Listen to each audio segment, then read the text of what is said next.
Today on Heavy Metal Frequency, I'm talking about Whitesnake, Slip of the Tongue. This is the only Whitesnake album that Steve Vai appeared on as the lead guitarist.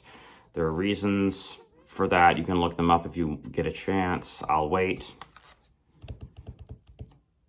So this is the first appearance of the Ibanez Universe that was released in 1990, the second Steve Vai signature guitar pretty much, and the first mass production 7-string. I have one, we'll get to that at some point, but it was the Universe was the main guitar that Vai used on this, and it's tuned B-E-A-D-G-B-E instead of E-A-D-G-B-E,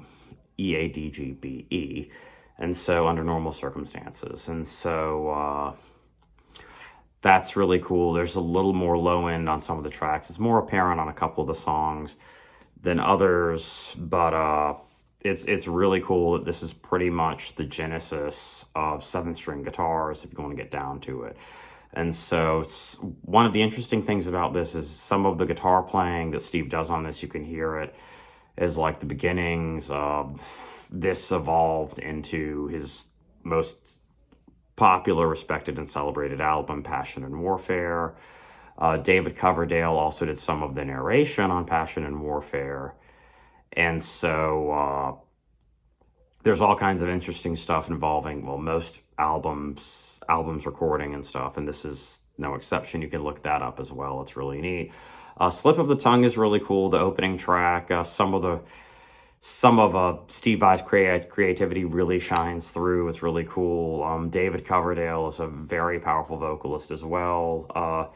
Judgment Day is cool. It's got some depth to it, some real heaviness to it. It reminds me of Mario Brothers dungeon music. It's really kind of cool. Fool for Your Loving's a little power balladish. Now You're Gone is a more epic feeling, pure form of power ballad to me. Kitten's Got Claws is really cool.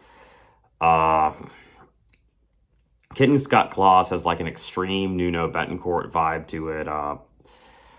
It's just a little bit, it reminds me of that. Cheap and Nasty's a little bit of a glammier kind of track. It's a little less of the blues rock textures. This is like I feel like this is like glam metal, blues rock, and progressive rock all combined. Prog rock, not quite as much as the other two. And so The Deeper the Love is another power ballady thing. Slowpoke music is really nice. Wings of the Storm is almost like a power metal thing. It's very interesting. And so it's almost like a proto power metal thing, like an Iron Maiden thing. And Sailing Ships is really cool too. This is a really fantastic, I feel this is like a glam album with some touches of prog and some other stuff, a little bit of power metal, a little bit of shred.